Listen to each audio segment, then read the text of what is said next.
Welcome to Ravikiranalu TV. ముందుగా headlines చూద్దాం. పిఠాపురంలో 100 పడకల ఆసుపత్రి శంకుస్థాపన చేసిన డిప్యూటీ సీఎం పవన్. సొంత నియోజకవర్గంపై పవన్ కళ్యాణ్ దృష్టి. 30 పడకల ఆసుపత్రిని మరింత అప్గ్రేడ్. మోదీ చంద్రబాబు నాయకత్వంలో పిఠాపురంను మరింత అభివృద్ధి చేస్తామన్న పవన్.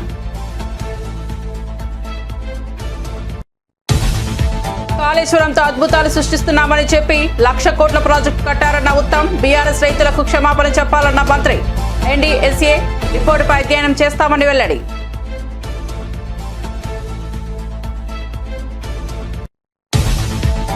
కాంగ్రెస్ పార్టీ మద్దతుతో హైదరాబాద్ స్థానిక సంస్థల ఎమ్మెల్సీ ఎన్నికల్లో ఎంఐఎం అభ్యర్థి గెలుపు.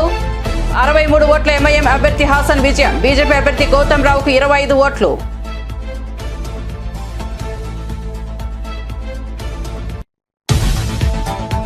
లో ఉగ్రదాడికి నిరసనగా నల్ల రిబ్బన్లు ధరించి నమాజ్ చేసిన ఎంఐఎం చీఫ్ అసదుద్దీన్ ఓవైసీ. ఉగ్రవాదం ఇస్లాంలోనూ మానవత్వంలోనూ లేనిదని, అమాయకుల హత్యల్లోనూ ఏ రూపంలోనూ సమర్థించలేమని ఓవైసీ స్పష్టం. కాళేశ్వరం ఎన్డీఎస్ఏ రిపోర్టుపై బీఆర్ఎస్ ఎమ్మెల్యే జగదీష్ రెడ్డి ఆగ్రహం. కేవలం కొన్ని పత్రికలకు కలలో వచ్చినట్లు రేవంత్ రెడ్డి ఆదేశాల మేరకు కాళేశ్వరం పట్ల తప్పుడు వార్తలను ప్రచారం చేస్తున్నారని వెల్లడి.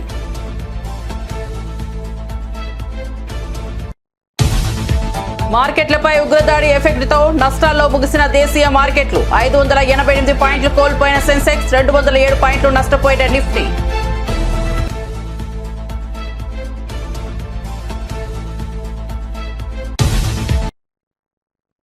ఇక వార్త వివరాల్లోకి వెళ్తే, ఆంధ్రప్రదేశ్ ఉప ముఖ్యమంత్రి పిఠాపురం ఎమ్మెల్యే పవన్ కళ్యాణ్ తన నియోజకవర్గ అభివృద్ధిపై ప్రత్యేక దృష్టి సారించారు. ఇందులో భాగంగా పిఠాపురంలోని ప్రభుత్వ ఆసుపత్రిని 100 పడకల స్థాయికి పెంచుతూ చేపట్టిన నిర్మాణ పనులకు ఆయన శంకుస్థాపన చేశారు. ప్రస్తుతం 30 పడకలతో ఉన్న ఈ ఆసుపత్రిని అప్గ్రేడ్ చేయనున్నారు. ఈ శంకుస్థాపన కార్యక్రమానికి Pithapuram TDP incharge SVSN Varma కూడా హాజరయ్యారు. సందర్భంగా ఏర్పాటు చేసిన కార్యక్రమంలో పవన్ కళ్యాణ్ మాట్లాడుతూ, ప్రధాని నరేంద్ర మోదీ, ముఖ్యమంత్రి నారా చంద్రబాబు నాయుడు నాయకత్వంలో పిఠాపురం నియోజకవర్గాన్ని అభివృద్ధి పథంలో నడిపిస్తామని తెలిపారు. ప్రజలకే కాకుండా చుట్టుపక్కల 6 మండలాల ప్రజలకు కూడా చాలా మెరుగైన వైద్యం అందించడం జరుగుతుంది. ఇది గౌరవ ముఖ్యమంత్రి శ్రీ నారా చంద్రబాబు నాయుడు గారి సారథ్యంలో కూటమి మాటిస్తే ఎలా నిలబెట్టుకుంటుంది, ఉన్న ఆర్థిక ఇబ్బందులను తట్టుకొని మరీ ఈ రోజున ముందుకి ఈ హామీలు ముందుకు తీసుకెళ్తా ఉన్నాం. అలాగే గొల్లపూడి సభలో ఇచ్చిన హామీ నేడు ఉప్పాడ కొత్తపల్లి సామాన్య ప్రజలకు తక్కువ ఖర్చుతో వివాహాలు జరుపుకునేందుకు అవకాశం కల్పిస్తూ 2 కోట్ల అంచనా వ్యయంతో టీటీడీ కళ్యాణ మండపం నిర్మాణానికి శంకుస్థాపన చేయడం జరిగింది. నిర్మాణ పనులు వేగంగా పూర్తి చేసి ప్రజలు సేవలోకి తీసుకురావడం జరుగుతుంది. దీని ద్వారా చుట్టుపక్కల గ్రామాల్లోని గల సుమారు 10,000 కుటుంబాలకి చాలా తక్కువ రుసుముతో వివాహం చేసుకునే సౌకర్యం లభిస్తుంది. అలాగే ఎన్నికల ప్రచార సమయంలో ఇచ్చిన హామీ మేరకు గ్రామంలో 50 సంవత్సరాల చరిత్ర కలిగిన శ్రీ సీతారామస్వామి దేవాలయంలో ఈ మనకి హరికథ కాలక్షేపానికి కావచ్చు, లేదంటే మనకి ఏ విధంగా అయినా సరే వేద పట్టణానికి కావచ్చు, ఇలాంటికి సంబంధించిన మందిరాన్ని మరి రథశాల నిర్మాణానికి 48 లక్షల అంచనా వ్యయంతో శంకుస్థాపన కార్యక్రమం చేయడం జరిగింది. దీని ద్వారా దేవాలయానికి విచ్చేసే వేలాది మంది భక్తులకి ఆధునిక సౌకర్యాలు కూడా కల్పించడం జరుగుతుంది. గొల్లపూడి మండలంలోని సుమారు 225 సంవత్సరాల చరిత్ర కలిగిన సీతారామస్వామి దేవాలయంలో ప్రాకార మండప నిర్మాణానికి 1,32 లక్షల అంచనా వ్యయంతో నిర్మాణ పనులకి శంకుస్థాపన చేయడం జరిగింది. దీని ఆంధ్రప్రదేశ్ రాష్ట్ర ప్రభుత్వం బీసీ మరియు కాపు ఎకనామికల్లీ వీకర్ సెక్షన్ వర్గాలకు చెందిన మహిళల ఆర్థికాభివృద్ధి కోసం ఉచిత ప్రాథమిక దర్జీ శిక్షణ పథకాన్ని ప్రారంభించింది. 45, 60, 90 రోజుల పాటు నిర్వహించే శిక్షణకు ఎంపికైన శిక్షణా సంస్థ ఎస్టీపీలు అందిస్తున్నాయి. ఈ పథకంలో భాగంగా పిఠాపురం నియోజకవర్గంలోని 3,456 మహిళలకు 8.64 కోట్ల విలువైన కుట్టు మిషన్లు నేడు పంపిణీ చేయడం జరుగుతోంది. అకాల వర్షాల ప్రభావాన్ని తగ్గించేందుకు పిఠాపురం నియోజకవర్గంలోని చిన్న సన్నకారు రైతులు ధాన్యాన్ని రక్షించేందుకు 26 లక్షల వ్యయంతో 2,000 టార్పాలిన్లను సిద్ధం చేసి నేడు ఉచితంగా రైతులకు అందజేయడం జరుగుతుంది. ఇందులో 1,000 టార్పాలిన్లు 13 లక్షలు. హైదరాబాద్ జిల్లా స్థానిక సంస్థల ఎమ్మెల్సీ స్థానాన్ని ఎంఐఎం కైవసం చేసుకుంది. ఈ మేరకు మిర్జా రియాజ్ ఉల్ హసన్ ఎంపీ 63 ఓట్లు రాగా బీజేపీ అభ్యర్థిగా డాక్టర్ ఎన్ గౌతమ్ రావుకు 25 ఓట్లు మాత్రమే వచ్చాయి. దీంతో 38 ఓట్ల తేడాతో ఎంఐఎం అభ్యర్థి మిర్జా రియాజ్ ఉల్ హసన్ ఎఫ్ఎండి ఘన విజయం సాధించారు. అయితే ఎమ్మెల్సీ ఎన్నిక కౌంటింగ్ ప్రక్రియ జీహెచ్ఎంసీ ప్రధాన కార్యాలయంలో సరిగ్గా ఉదయం 8 గంటలకు ప్రారంభమైంది. ఈ నెల 23న ఎమ్మెల్సీ స్థానానికి పోలింగ్ జరగ్గా 112 మంది ఓటర్లకు గాను మొత్తం 88 మంది తమ ఓటు హక్కును వినియోగించుకున్నారు. మొత్తం 78.57% పోలింగ్ నమోదైనట్లు రిటర్నింగ్ అధికారి అనురాగ్ జయంతి తెలిపారు. మతోన్మాద పార్టీకి బీఆర్ఎస్, కాంగ్రెస్ ఎలా మద్దతిస్తాయో చెప్పాలని బీజేపీ రాష్ట్ర ప్రధాన కార్యదర్శి కాసం వెంకటేశ్వర్లు అన్నారు. హైదరాబాద్ ఎమ్మెల్సీ ఎన్నికల ఫలితాల అనంతరం బీజేపీ ఆఫీసులో మీడియా సమావేశంలో మాట్లాడిన ఆయన బీజేపీ, కాంగ్రెస్, ఎంఐఎం పార్టీలపై విరుచుకుపడ్డారు. ఈ సందర్భంగా కాసం మాట్లాడుతూ ఈ రోజు వచ్చిన ఫలితాలను చూస్తుంటే ఎంఐఎం, బీఆర్ఎస్, కాంగ్రెస్ పార్టీల అపవిత్ర కలయిక ఏ విధంగా ఉంటుందో రుజువు చేసిందని అన్నారు. ఏ విధంగా ఉంటుందో మనకు రుజువు చేసింది. తెలంగాణ రాష్ట్ర ఏర్పాటుకు మొదటి నుంచి వ్యతిరేకించినటువంటి పార్టీ ఎంఐఎం. హైదరాబాద్ అభివృద్ధిని ఎప్పటికప్పుడు కాకుండా చేస్తూ కనీసం పాత పట్టణానికి మెట్రో కూడా రాకుండా అడ్డుకున్నటువంటి పార్టీ ఎంఐఎం పార్టీ. ఉగ్రవాద తండాలకు అడ్డగా మార్చి హైదరాబాదులో ఉగ్రవాదులకు అండగా ఉంటున్నటువంటి పార్టీ ఎంఐఎం.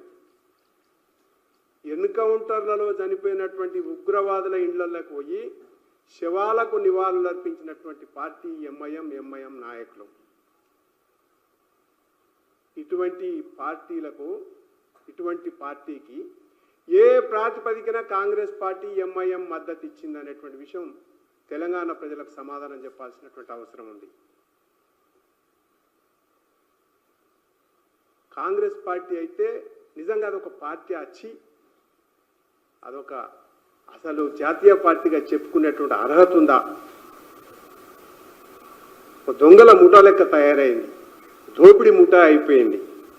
ఎందుకంటే కనీసం ఎంఐఎంకు మద్దతు ఇస్తున్నామని చెప్పేసి కూడా బాహాటంగా చెప్పుకోలేనటువంటి హీన స్థితికి మారిపోయింది ఒక జాతీయ పార్టీ. దీన్ని ఏ రకంగా అర్థం చేసుకోవాలో అర్థమవుతలేదు. ఈ రాష్ట్రంలో దరిద్రానికి అధికారంలో ఉన్నటువంటి కాంగ్రెస్ పార్టీ కానీ కనీసం ఎంఐఎంకు మద్దతు ఇస్తున్నామని చెప్పేసి ప్రకటన చేయకుండా దొంగచాటుగా ఓటేసినటువంటి పార్టీ కాంగ్రెస్ పార్టీ. ఇది ఒక పార్టీ. ఈ కాంగ్రెస్ 100 సంవత్సరాలు దాటిపోయిందాం అంటున్నారు. ఇది కాంగ్రెస్ పార్టీ బతుకు తెలియజేస్తా ఉంది ఎన్నిక. ఇంక మరొక పార్టీ బీఆర్ఎస్. ఆ పార్టీ ఎందుకు ఓటేయలేదో, ఎందుకు ఓటేయొద్దన్నదో అందరిని ఇంట్లో కూర్చోబెట్టుకొని కట్టడి చేసి అందరిని ఒక్కచోట ఆపుకొని ఇలా ఓటేయకుండా బంధించేటువంటి హీనస్థితికి టీఆర్ఎస్ పార్టీ, బీఆర్ఎస్ పార్టీ చేరింది. ఇంతకంటే దరిద్రం తెలంగాణకి ఇంకొకటి ఉండదు. తెలంగాణకు వ్యతిరేకంగా చేసినటువంటి పార్టీని ఎంఐఎంని, మతోన్మాద పార్టీని ఏ రకంగా ఇండైరెక్ట్గా మద్దతు ఇచ్చిందో తెలంగాణ ప్రజలకు ఎంఐఎం సమాధానం చెప్పాల్సినటువంటి అవసరం ఉంది. అయితే ఇవాళ ఈ ఎన్నికల ద్వారా తెలంగాణకు పట్టినటువంటి దరిద్రం శని ఈ 3 పార్టీలు అనేటువంటిది తెలంగాణ ప్రజలు తెలుసుకున్నారు. చెప్పేవన్నీ ఒకటి, చేసేవన్నీ వేరనేటువంటిది ఈ ఎన్నికల ద్వారా రుజువైపోయింది. మరి ఇప్పుడున్నటువంటి పరిస్థితుల ప్రకారం చెప్పాలంటే పాకిస్తాన్ని ప్రేమించే ప్రేమికులందరూ ఒక్కటైపోయినరు. పాకిస్తాన్ ఇంతకుముందుకు ప్రేమిస్తుండే వీళ్ళు మాటల ద్వారా చెప్పుకునేటువంటి పరిస్థితి కాంగ్రెస్ పార్టీకి, బీఆర్ఎస్కు, ఎంఐఎంకు ఉంటుండే. కానీ శాస్త్రీయంగా ఈ 3 పార్టీలు పాకిస్తాన్ని ప్రేమిస్తున్నాయి అనేది పటాపంచలైపోయింది. యావత్ భారతదేశానికి తెలిసిపోయింది. తెలంగాణలో పాకిస్తాన్ ప్రేమికులు Congress party, BRS party, MIM ఒకటయ్యి చెలిమి చేసుకుంటా ఉన్నారు. గాఢమైనటువంటి ప్రేమలో ముని. ఆంధ్రప్రదేశ్లో జగన్మోహన్ రెడ్డి హయాంలో చేసిన అప్పులతో పోర్టులు, నూతన సచివాలయాలు, ఆర్బీకేలు, విద్యా వ్యవస్థలో మార్పులు, స్కూళ్ల అభివృద్ధి వంటి ప్రాజెక్టులు జ్ఞాపకంగా నిలిచాయని, ప్రతి రూపాయి ఖర్చుకు స్పష్టమైన లెక్కలు ఉన్నాయని కృష్ణా జిల్లా వైఎస్ఆర్సీపీ అధ్యక్షుడు పేర్నినాని వ్యాఖ్యానించారు. అయితే ప్రస్తుతం అధికారంలో ఉన్న చంద్రబాబు నేతృత్వంలోని కూటమి ప్రభుత్వం తీసుకుంటున్న అప్పులు ఎక్కడ ఖర్చవుతున్నాయో, ప్రజలకు ఏమీ మేలు జరుగుతుందో వెల్లడించాల్సిన అవసరం ఉందన్నారు. అప్పులు చేయడంలో ఎంత సిద్ధహస్తులంటే 2014కి ఈ రాష్ట్రానికి ఉన్నటువంటి అప్పు 1,40,000 కోట్ల రూపాయలు ఆంధ్రప్రదేశ్ రాష్ట్రం అప్పు అయితే నారా చంద్రబాబు నాయుడు గారు, పవన్ కళ్యాణ్ గారు, భారతీయ జనతా పార్టీ ముగ్గురు కలిసి 2014లో వారు ఏర్పాటు చేసినటువంటి ప్రభుత్వం 2019లో జగన్మోహన్ రెడ్డి గారు ముఖ్యమంత్రి అయ్యే నాటికి 2,57,500 కోట్ల రూపాయలు అప్పులు చేయడం జరిగింది. ఈ ముగ్గురు కలిసి నడిపినటువంటి ప్రభుత్వం 2,57,000 కోట్ల రూపాయలని పాతగా ఉన్నటువంటి 5 ఏళ్ల ముందున్నటువంటి 1,40,000 కోట్లకి ఈ అదనంగా చేర్చడం జరిగింది. అంటే ఆ అప్పు అంటే 2014 ఆంధ్రప్రదేశ్ రాష్ట్రం తెలంగాణ నుంచి విడిపోయి అవిభాజ్య ఆంధ్రప్రదేశ్ రాష్ట్రంగా ఏర్పడే నాటికి ఉన్నటువంటి అప్పు కన్నా 22.5% అప్పును పెంచి చేసినటువంటి పరిస్థితి. మరి వీళ్ళందరూ కూడా యాగి చేసినటువంటి జగన్మోహన్ రెడ్డి గారి ప్రభుత్వంలో చేసినటువంటి అప్పు 3,32,000 కోట్ల రూపాయల అప్పు. మొత్తం వీళ్ళు చేసినటువంటి అప్పు 1,47,000 కోట్ల రూపాయలు పైబడి ఇంకా ఒక్క సంవత్సరం కూడా పూర్తవల, 12 మాసాలు పూర్తవకుండా, అంటే వీళ్ళెక్కి సంవత్సరం నిండకుండానే 1,47,000 కోట్ల పైబడి అప్పు ఈ రాష్ట్రానికి చేయటం జరిగిందనేది కూడా అందరికీ ఆశ్చర్యం గొలిపేటువంటి సంఘటన. ఎందుకు అంటే జగన్మోహన్ రెడ్డి గారు చేసినటువంటి 3,32,000 కోట్ల రూపాయల్లో ఏం చేసావయ్యా జగన్ అంటే 2,70,000 కోట్ల రూపాయలు ప్రజలకే ఖర్చు పెట్టాం. కరోనాలో 30,000 కోట్ల రూపాయలు కరోనాలో ప్రజల యొక్క ఆరోగ్యాన్ని కాపాడటం కోసం 30,000 కోట్ల రూపాయలు ఖర్చు పెట్టడం జరిగింది. ఈ రాష్ట్ర ప్రజల ఇచ్చిన మాట నెరవేర్చుకోవటం కోసం 2 లక్షల ఉద్యోగాల కల్పన, ప్రభుత్వ ఉద్యోగాల కల్పన చేయడం జరిగింది. ఆ జీతాలు పెరిగినాయి. ఈ రాష్ట్రంలో అనేక 3 పోర్టుల నిర్మాణం శరవేగంగా జరుగుతుంది. ఆ తీసుకున్నది అప్పు జగన్మోహన్ రెడ్డి గారి ప్రభుత్వమే. మరి అలాగే ఈ రాష్ట్రంలో ఉన్నటువంటి గ్రామీణ ప్రాంతాల్లో రోడ్ల నిర్మాణం కానీ, లేదా సచివాలయాలు కానీ, ఆరోగ్య కేంద్రాలు కానీ, రైతు భరోసా కేంద్రాలు నిర్మాణం కానీ, రైతుకి ఈ రాష్ట్రంలో ఏ జిల్లాలో ఎప్పుడైనా సరే ఎక్కడ ప్రకృతి వైపరీత్యాలు వచ్చినా కూడా ప్రభుత్వం ఆదుకోవటం, ప్రభుత్వం పెద్దగా చేయందించడం, రైతులకి నష్టం జరగకుండా కాపాడే దాంట్లో మరి చేసినటువంటి పరిపాలనలో జగన్మోహన్ రెడ్డి గారు అప్పు చేసినటువంటి ప్రతి రూపాయి ఎక్కడికి వెళ్ళిందో లెక్క ఉంది. లెక్క చెప్తున్నాం. కానీ ఇవాళ ఇప్పటి వరకు సంవత్సరం. జమ్మూ కాశ్మీర్ పహల్గాంలో జరిగిన ఉగ్రదాడిని తీవ్రంగా ఖండిస్తూ ఏఐఎంఐఎం అధ్యక్షుడు అసదుద్దీన్ ఓవైసీ అభూతపూర్వమైన స్పందన తెలియజేశారు. నల్ల రిబ్బన్లు ధరించి ముస్లిం మత పెద్దలతో కలిసి ఆయన ప్రత్యేక నమాజ్ చేశారు. ఈ కార్యక్రమంలో హైదరాబాద్ ప్రాంతానికి చెందిన పలువురు ముస్లింలు కూడా పాల్గొన్నారు. ఉగ్రవాదం ఇస్లాంలోనూ మానవత్వంలోనూ లేనిదని, అమాయకుల హత్యలను ఏ రూపంలోనూ సమర్థించలేమని ఓవైసీ స్పష్టం చేశారు. మతపరమైన భేదభావాలతో అమాయకులను లక్ష్యంగా చేసుకుని దాడులు చేయడం అతి కిరాతనమైన చర్య అని పేర్కొన్నారు.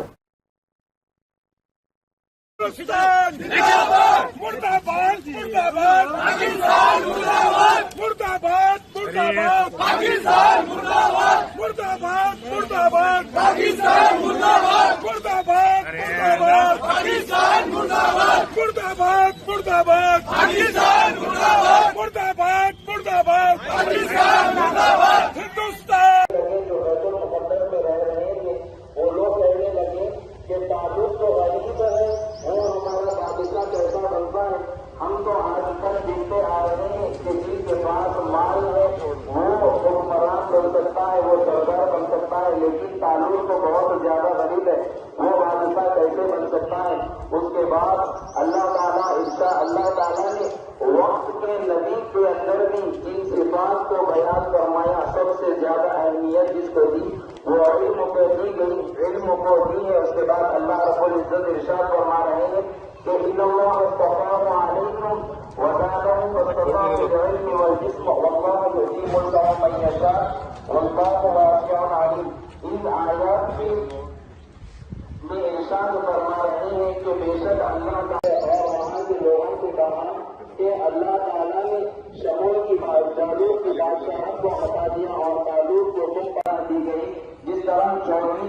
को तमाम सितारों पर फजीलत होती है, इसी तरह एक आदमी को कई हजार आवेदों पर फजीलत हासिल है।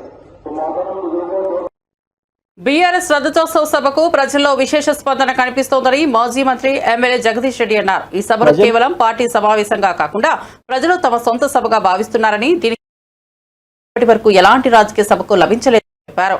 కాంగ్రెస్ ప్రభుత్వం అన్ని వర్గాలను మోసం చేయడంలో వారి వ్యతిరేకంగా ప్రజలు స్వచ్ఛందంగా ఈ సభలో పాల్గొనడానికి తహతహలాడుతున్నారని పేర్కొన్నారు. ప్రతి తెలంగాణ బిడ్డలో ఈ సభలో భాగం కావాలని ఆత్మీయత, ఆశాభావం కనపడుతోందని తెలిపారు. కాంగ్రెస్ పార్టీకి ఏదైతే ఓటేసి మేము అధికారంలో తెచ్చినామని భావించినరో అటువంటి వాళ్ళు ఇంకెక్కువ కసితోని మేము తప్పు చేసినాం, కేసీఆర్ను దూరం చేసుకొని కేసీఆర్ నుంచి విడిపోయి మేము ఆగమైపోయినాం, కాంగ్రెస్ మాటలు నమ్మి అని చెప్పి భావిస్తున్న వాళ్ళు ఎవరైతున్నారో వాళ్ళు ఎక్కువగా ఈ సభకు కథ రావడానికి, స్వచ్ఛందంగా రావడానికి సిద్ధపడుతున్నారు. అనేక చోట్ల మాకు సమాచారం కూడా ఇస్తున్నారు. సార్ మేమే వస్తాం, స్వచ్ఛందంగా వస్తామని చెప్పి అది నెమ్మదిగా అసలు గ్రామాలలో ఒక పండుగ వాతావరణాన్ని సృష్టిస్తూ ఉంది. ఏ రాజకీయ పార్టీకి కూడా ఎటువంటి ఆదరణ రాలేదు గతంలో. వాస్తవానికి ఈ దేశంలో అనేక రాజకీయ పార్టీలు ఉన్నాయి. మేమే కొత్త వాళ్ళం, మాకంటే పాతయి 40-50 ఏళ్ల ఇండస్ట్రీ, 70 ఏళ్ల ఇండస్ట్రీ, మేము 140 ఏళ్ల ఇండస్ట్రీ అని చెప్పుకుంటున్న పార్టీలు చాలా ఉన్నాయి. చాలా పార్టీలు చాలా సభలు చేసుకున్నాయి. కానీ ఏ పార్టీ సభ కూడా ప్రజల్లో చర్చకు దారి తీయలేదు. కానీ ఒక బీఆర్ఎస్ పార్టీ, కేసీఆర్ గారి పార్టీ నిర్వహిస్తున్న సభకే ఆ ఆదరణ వస్తూ ఉంది. గత చరిత్ర చూసుకున్నప్పుడు కూడా మేం పెట్టిన సభలే ఇప్పటి వరకు భారతదేశంలో రికార్డుగా ఉన్నాయి. మేము పెట్టిన సభని ఇంకొక సభ ఇంకోటి రికార్డు బ్రేక్ చేసుకుంది మేమే చేసుకున్నాం తప్ప ఇంకెవరితో కూడా కాలేదు. ప్రజల యొక్క స్వచ్ఛంద భాగస్వామ్యం, బీఆర్ఎస్ పార్టీకి, గులాబీ జెండాకు ఆ రకమైన ఆదరణ ఉంది. గతంలో సభ్యత్వ నమోదు సందర్భంలో చూసినప్పుడు కూడా మా పార్టీ సభ్యత్వం కావాలని చెప్పి ప్రజలు వచ్చి ఇళ్లలో అడిగి, గులాబీ జెండా కప్పుకున్న వాళ్ళు కనబడితే అడిగి నాకు సభ్యత్వం కావాలని చెప్పి తీసుకున్న సందర్భాన్ని చూసినాం. రోడ్డు పైన బెంచి కుర్చేసుకొని కూర్చుంటే సీరియల్లో నిలబడి, సినిమా టికెట్లకు వచ్చినట్టుగా నిలబడి సభ్యత్వం తీసుకున్న సందర్భం కూడా ఒక టీఆర్ఎస్ పార్టీకి సొంతం. మరి ఆ పద్ధతుల్లో ప్రజల్లో ఆదరణ వస్తుంది. ఇవాళ చర్చ, గ్రామాలలో చర్చ బ్రహ్మాండంగా జరుగుతూ ఉంది. ప్రజలు కూడా 4-5 రోజుల ముందు నుంచే ప్రారంభమైన, ప్రత్యేకించి ఏ రైతాంగం అయితే కాంగ్రెస్ పార్టీ చేతిలో ఘోరంగా దెబ్బతినదో, మోసపోయిందో, ఈ ప్రభుత్వం చేతితోని మోసానికి గురైతుందో ఆ రైతాంగం ఇవాళ ఇంకెక్కువ కసిగా ఉన్నారు. కేసీఆర్ కనపడాలి, పోయి ఆ ఎలకతుర్తి మట్టిని ముట్టుకోవాలి, మేము చేసిన పొరపాటును సరి చేసుకోవడానికి ఒక మార్గం అని చెప్పి భావిస్తూ ఉన్నారు. అందుకే ఇవాళ ఎడ్ల బండ్లతోని 4 రోజుల క్రితమే ప్రారంభమై వాళ్ళు ఎటువంటి ఇబ్బందులు వచ్చినా తట్టుకొని బ్రహ్మాండంగా ముందుకు పోతా ఉన్నారు. ఎట్టి బస్సులో సభ ప్రాంగణాన్ని చేరుకొని తీరాలి అని చెప్పి పట్టుదల కనబడతా ఉంది. దారంటే కూడా రైతాంగం, ప్రజలు, మహిళలు పెద్ద ఎత్తున స్వాగతిస్తూ ఉన్నారు. అదే కాకుండా చాలా చోట్ల నుంచి కూడా ఇవాళ పాదయాత్రలతో బయలుదేరిండ్రు, సైకిల్ ర్యాలీల ద్వారా బయలుదేరిండ్రు, ఇంకా అనేక రకాల పద్ధతుల్లో ప్రజలు వస్తూ ఉన్నారు. దూర ప్రాంతాల నుంచి కూడా కొంతమంది మోటార్ సైకిళ్ల మీద, కొంతమంది మేము ఆటోలతో కూడా తీసుకొని వస్తామని చెప్పి బయలుదేరుతూ ఉన్నారు స్వచ్ఛందంగా. ఈ సభలో మేము పాల్గొనాలి, మేము భాగస్వాములకు కావాలి అన్న భావన, ఆ ప్రేమ, ఉత్సాహం ప్రజల్లో కనబడుతుంది పెద్ద ఎత్తున. తెలంగాణ వ్యాప్తంగా ప్రతి గ్రామంలో ఈ జిల్లా, ఆ జిల్లా తేడా లేదు, ఈ తాలూకా, ఆ తాలూకా లేదు, ప్రతి చోటు నుంచి కూడా. కాళేశ్వరం ప్రాజెక్టు నిర్మాణానికి సంబంధించిన తప్పిదాలపై బీఆర్ఎస్ నేతలు సిగ్గుపడాలని నీటిపారుదల శాఖ మంత్రి ఉత్తమ్ కుమార్ రెడ్డి తీవ్రంగా మండిపడ్డారు. 1,00,000 కోట్లు ఖర్చు చేసి ప్రజలను తాకట్టు పెట్టి నిర్మించిన ప్రాజెక్టు ఇప్పుడు దేశ స్థాయిలో అపచారం అయిందని విమర్శించారు. ఎన్డీఎస్సీ నివేదికను బేఖాతరు చేస్తూ బీఆర్ఎస్ నేతలు ఇష్టం వచ్చినట్లు మాట్లాడడం బాధాకరమన్నారు. ప్రజాధనాన్ని దుర్వినియోగం చేసినందుకు బీఆర్ఎస్ పార్టీ ప్రజల నుంచి క్షమాపణలు చెప్పాల్సిన అవసరం ఉందని ఆయన స్పష్టం చేశారు. Poor quality construction, poor design, poor O and M చాలా స్పష్టంగా ఒక జాతీయ dams and barrages expert committee వారు సుదీర్ఘంగా పరిశీలించి నివేదికిస్తే సిగ్గుపడాలి. తెలంగాణ రాష్ట్ర ప్రజలందరికీ క్షమాపణ చెప్పాలి. ఇది మీరందరూ మీడియా మిత్రులు, మీరు కూడా మేము చెప్పేది కాదు, మీరు అర్థం చేసుకోవాలి. ఆ ప్రాజెక్టు డిజైన్ చేసింది ఎవరు? గత బీఆర్ఎస్ ప్రభుత్వం. ప్రాజెక్ట్ కట్టింది ఎవరు? గత బీఆర్ఎస్ ప్రభుత్వం. ఎట్లా కట్టిండ్రు? మనందరినీ తాకట్టు పెట్టి అప్పులు తీసుకొచ్చి. కూలింది ఎప్పుడు? వాళ్ళ హయాంలోనే కూలింది. అప్పటి నుంచి నిరుపయోగంగా ఉంది. మీ హయాంలో కట్టిండ్రు, మీ హయాంలో కూలిపోయింది. ఇంకా ఎవరినో మీరు మాటలంటే ఇంతకంటే నిస్సిగ్గుగా మాట్లాడడం మరొకటి ఉండదని చెప్పని చేస్తున్నారు. మీరు ఒక విషయం అర్థం చేసుకోండి. వాళ్ళు ఏమన్నారు? ఎంత ప్రొపగాండా కోసం వాడుకున్నారంటే మీరు అర్థం చేసుకోవాలి. మేడిగడ్డ, సుందిల్లా, అన్నారం బ్యారేజీలు నిరుపయోగంగా ఉన్న ఈ సంవత్సరంలో వానాకాలంలో భారతదేశంలో రికార్డు వరి పంట పండింది. ఆ 3 బ్యారేజెస్ నిరుపయోగంగా ఉండి కూలిపోయి ఉన్న పరిస్థితుల్లో, అదేవిధంగా మళ్ళీ యాసంగిలో కూడా రికార్డు వరి పంట పండింది. 2 పంటలు కలిపి సుమారు 280 లక్షల మెట్రిక్ టన్నుల వరి పంట పండింది. ఆ బ్యారేజీలు కూలిపోయి ఉండగా, నిరుపయోగం ఉండగా, పూర్తిగా బీఆర్ఎస్ పార్టీ అబద్ధాల మీద, ఒక తప్పుడు ప్రచారం మీద ముందుకు పోదామంటే అది కుదరదని చెప్పి మనం చేస్తున్నాం. ఇది NDSA report is a complete indictment of the earlier government.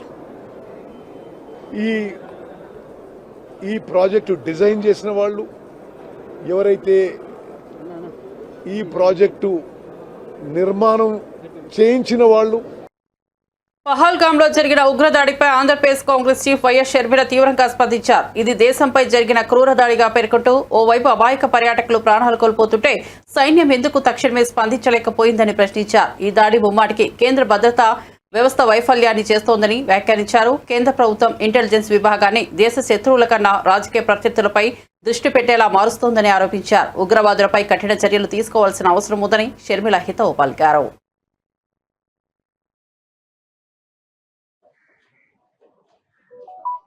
ముఖం మీద కాల్చారు, ముఖం ఏం మిగల్లేదు. చాలా భయంకరంగా, చాలా భయానకంగా చంపడం జరిగింది. వెళ్ళిన వాళ్ళు సామాన్యమైన టూరిస్టులే కాకుండా అక్కడ తీర్థయాత్రలకు వెళ్ళిన, అమరావతికి వెళ్ళిన పిల్గ్రిమ్స్ కూడా ఉన్నారు. కాల్పులు జరిపింది నిస్సహాయుల మీద, ఆయుధాలు లేని వాళ్ళ మీద. టూరిజం కోసం ఆ ప్రాంతం బాగుంటుంది కాబట్టి పహల్గామ్ను చూడడానికి, ఆ పక్కనే ఉన్న గుడిని సందర్శించడానికి వెళ్ళిన వాళ్ళు. అలాంటి వాళ్ళ మీద ఇంత క్రూరంగా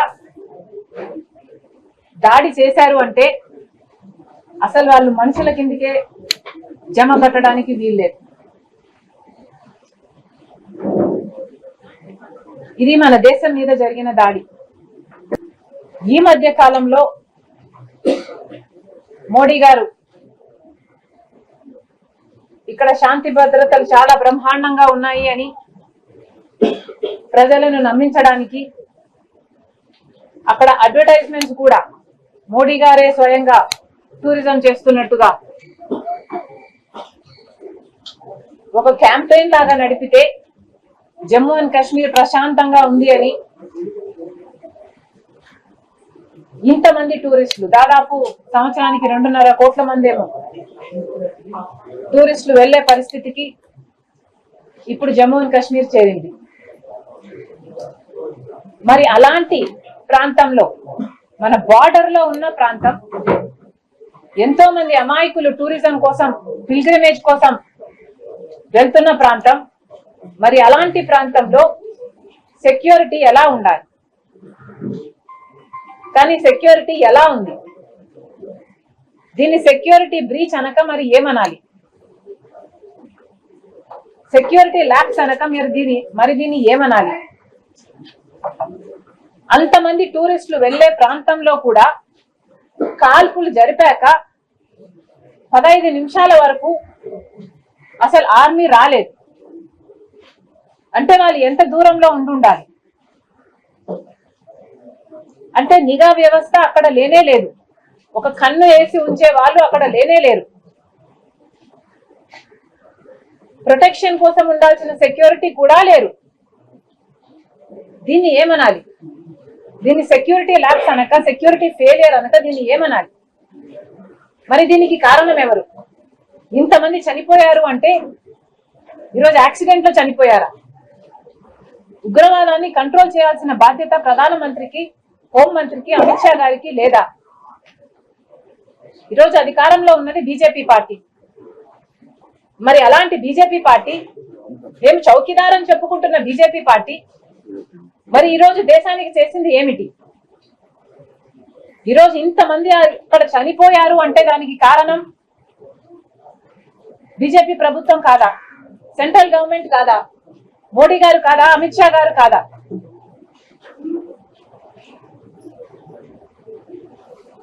మోరల్ రెస్పాన్సిబిలిటీ వహించి ఈరోజు మోడీ, అమిత్ షా గారు రాజీనామాలు చేయాలని, రిజిగ్నేషన్ ఇవ్వాలని మేము దేశీయ స్టాక్ మార్కెట్లు భారీ నష్టాల్లో ముగిశాయి. పహల్గామ్ ఉగ్రదాడి మన మార్కెట్ పై ప్రభావాన్ని చూపింది. ట్రేడింగ్ ముగిసే సమయానికి సెన్సెక్స్ 588 పాయింట్లు కోల్పోయి 79,212 పడిపోయింది. నిఫ్టీ 207 పాయింట్లు దిగజారి 24,039 వద్ద స్థిరపడింది.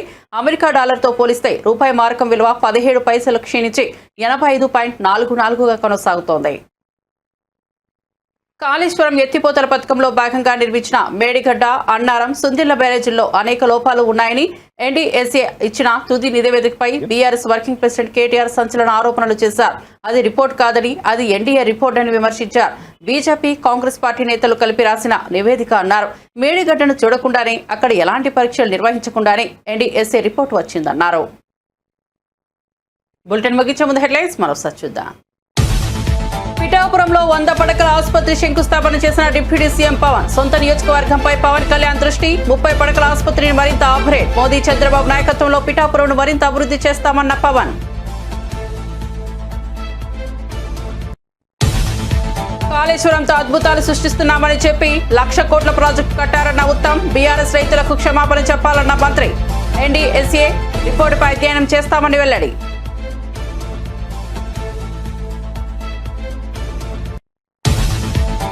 కాంగ్రెస్ పార్టీ మద్దతుతో హైదరాబాద్ స్థానిక సంస్థల ఎమ్మెల్సీ ఎన్నికల్లో ఎంఐఎం అభ్యర్థి గెలుపు. 63 ఓట్ల ఎంఐఎం అభ్యర్థి హాసన్ విజయం. బీజేపీ అభ్యర్థి గౌతమ్ రావుకు 25 ఓట్లు.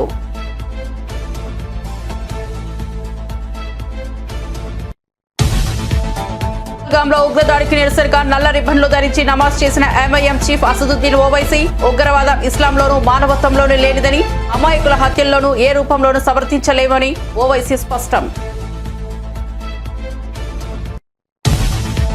కాళేశ్వరం ఎన్డీఎస్ఏ రిపోర్టుపై బీఆర్ఎస్ ఎమ్మెల్యే జగదీష్ రెడ్డి ఆగ్రహం. కేవలం కొన్ని పత్రికలకు కలలో వచ్చినట్లు రేవంత్ రెడ్డి ఆదేశాల మేరకు కాళేశ్వరం పట్ల తప్పుడు వార్తలను ప్రచారం చేస్తున్నారని వెల్లడి.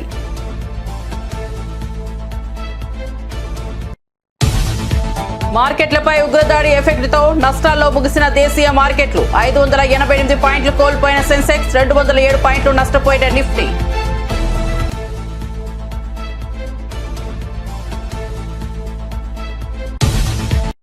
మరిన్ని అప్డేట్స్ కోసం చూస్తూనే ఉండండి రవికిరణాలు టీవీ.